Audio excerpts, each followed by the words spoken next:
देखिए, महिमा घटी समुद्र की रावण बसो परोस, यों रहीम कैसे निभे बेर केर के संग। तो इस देश की दशा, दिशा और इस देश की नागरिकों की मानसिकता, खासकर अंधविश्वासी बकलोल हिंदुओं की, बकलोल हिंदू अंधभक्तों की जो स्थिति है, उनको लगता है कि उनके दिमाग में गोबर यानी सुअर का गोबर घुस गया।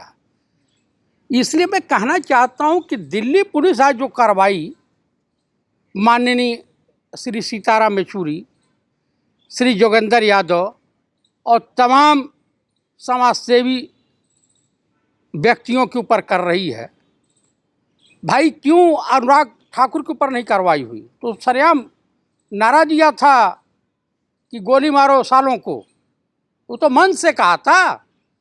फिर उसाब सिंह वर्मा का लौंडा जो है उसने कहा था। फिर वो कौन मिश्रा है, कपिल मिश्रा, वो भी तो वहाँ जाके ला रहा था। अब तो ये सरकार पुलिस वालों का भी शोषण कर रही है। अब तो दूसरे तरीके से जेब काट रही है आम पब्लिक की।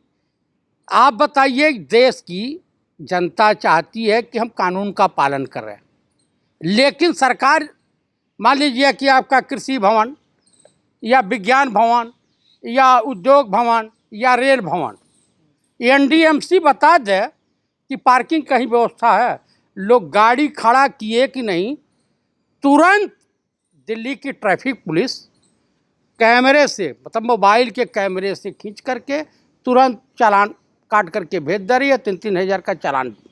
दिल्ली की जनता पीड़ित है, उत्तर प्रदेश की जनता इसी तरह से पीड़ित है, मोटरसाइकिल वाले परेशान हैं। आप खड़ा किए कि नहीं कि कब तुरंत वो खींचे और चालान आपके घर भेज दिए आपके नंबर पे।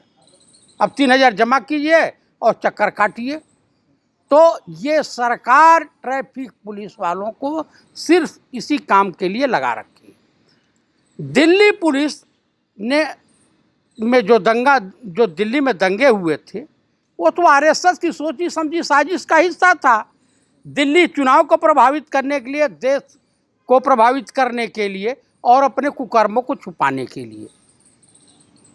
इसलिए मैं दावे के साथ कह रहा हूँ, चाहे वो सीताराम येचुरी हो, भानु प्रताप सिंह हो, या जितने सोशल एक्टिविटीज़ हैं, इनको जानबूझ करके सरकार फंसा रही है। लेकिन सरकार ये भूल रही है और दिल्ली पुलिस के कर्मचारी भी भूल रहे हैं, और उसमें सबसे ज़्यादा दोषी दिल्ली पुलिस कमिश्नर और इनके डीसीपी वगैरह हैं। दिल्ली पुलिस के इंस्पेक्टर और सिपाहियों पर, कांस्टेबलों पर मुझे कोई शक नहीं है इनके ईमानदारी, इनके बहादुरी और इनकी सूझबूझ पे।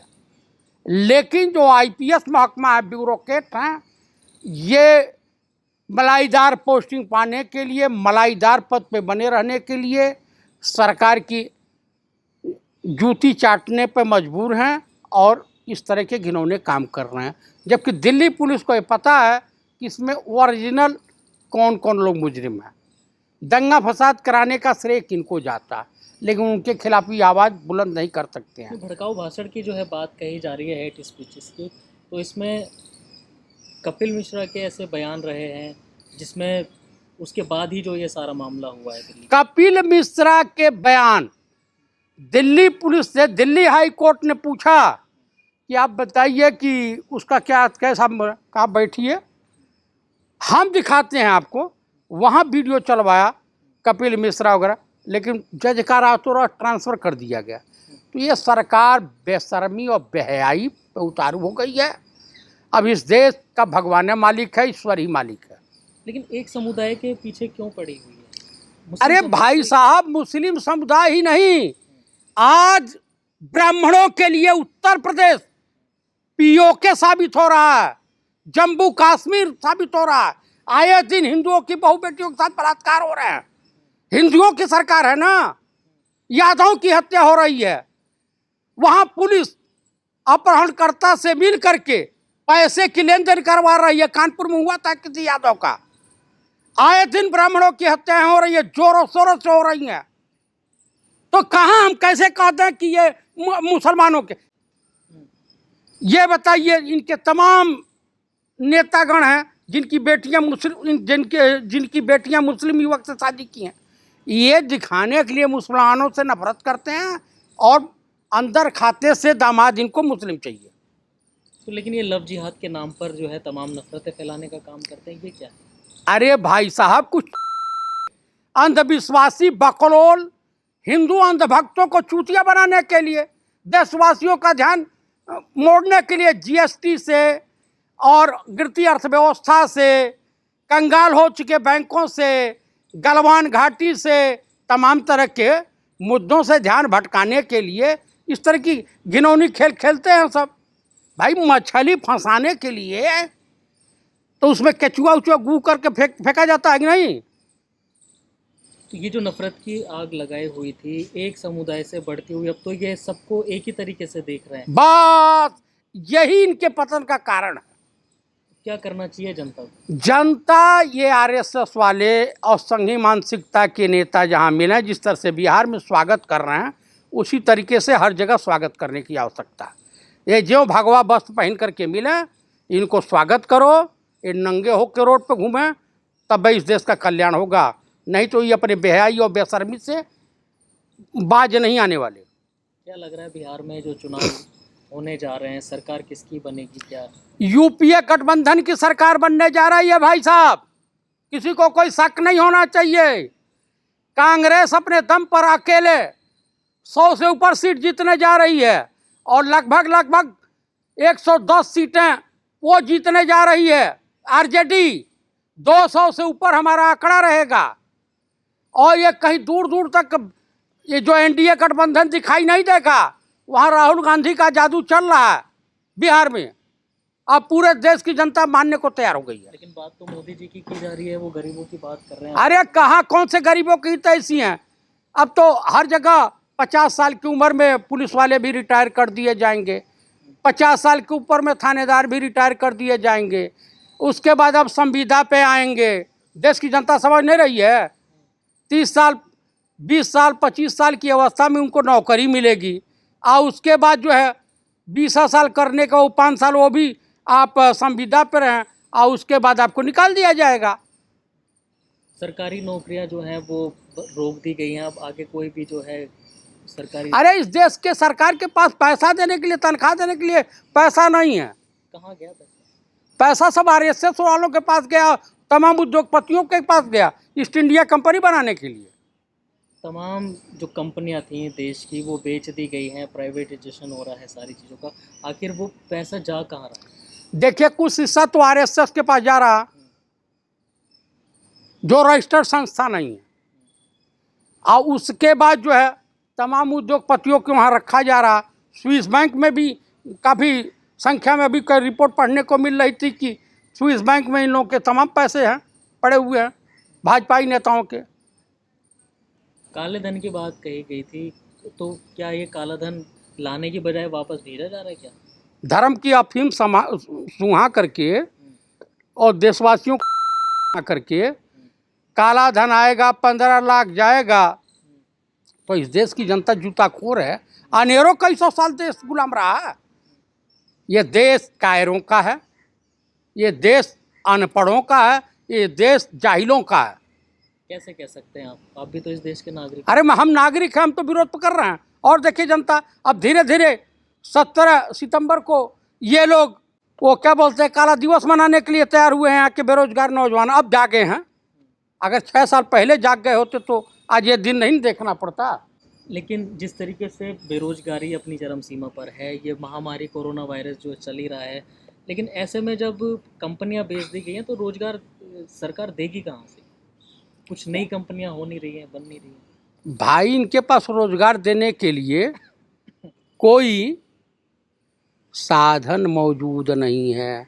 अब देश के लोग आत्मनिर्भर बने, मोदी भक्त बने, मंदिर पे कटोरा लेके भीख मांगे, मस्जिद में भीख मांगे, कहें दे दाता के राम तुझको अल्लाह रखे, तुझको रखे राम तुझको अल्लाह रखे। इनके पास और क्या?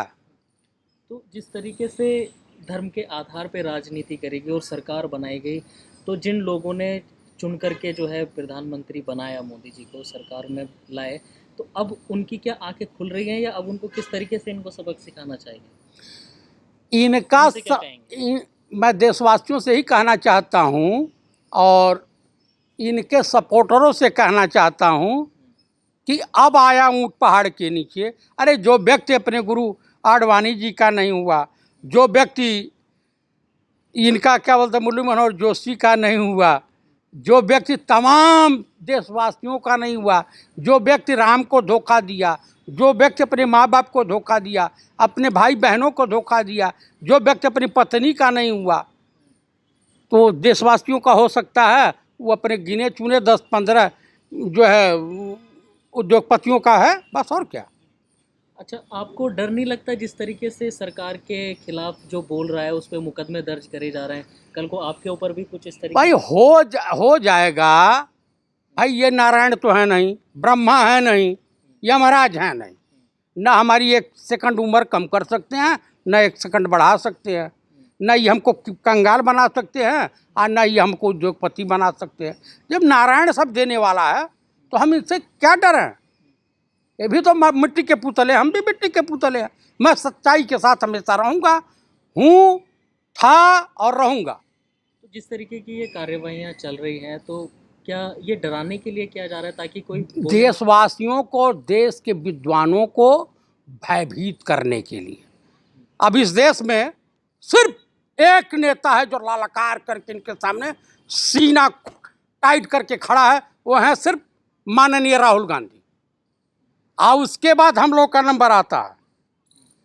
अधीर रंजन चौधरी साहब ने आज जिस तरह से लालकार के बोला है, इन लोगों ने बेशर्मी की इंतहा पार कर दी है पार्लियामेंट में।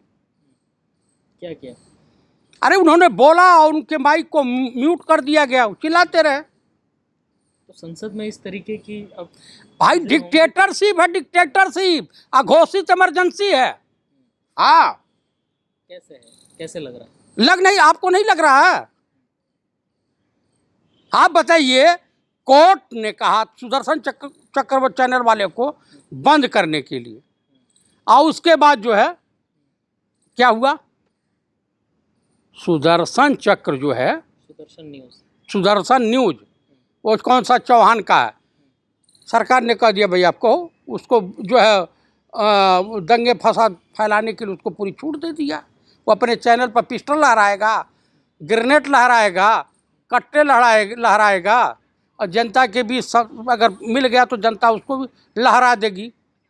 वो तो नौकरी जिहाद का प्रोग्राम बनाया था उसने, और वो तो लेकर आ रहे हैं, सरकार ने इजाज़त दे दी है। हाँ, सरकार ने इजाज़त दे दी है कि भाई तुम कहते रहो, कुछ कुछ जो है बकाते रहो, लेकिन देश की जनता अब इसको सुनने को तैयार नहीं। तो आखिर में क्या कहना चाहेंगे जनता? मैं आखिरी में देशवासियों से ही कहना चाहूँगा कि देश को अगर विकास के रास्ते पर ले जाना है, देश के उद्योग धंधे को मजबूत करना है, देश की जीडीपी को मजबूत करना है, देश की आंतरिक सुरक्षा और बाहरी सुरक्षा को मजबूत करना है और सुरक्षित करना है, तो आप लोगों को कांग्रेस के नेता माननीय राहुल गांधी जी के साथ कंधे से कंधा मिला करके संघर्ष करने की आवश्यकता है, साथ देने की आवश्यकता है, तभी इस देश का कल्याण हो सकता है।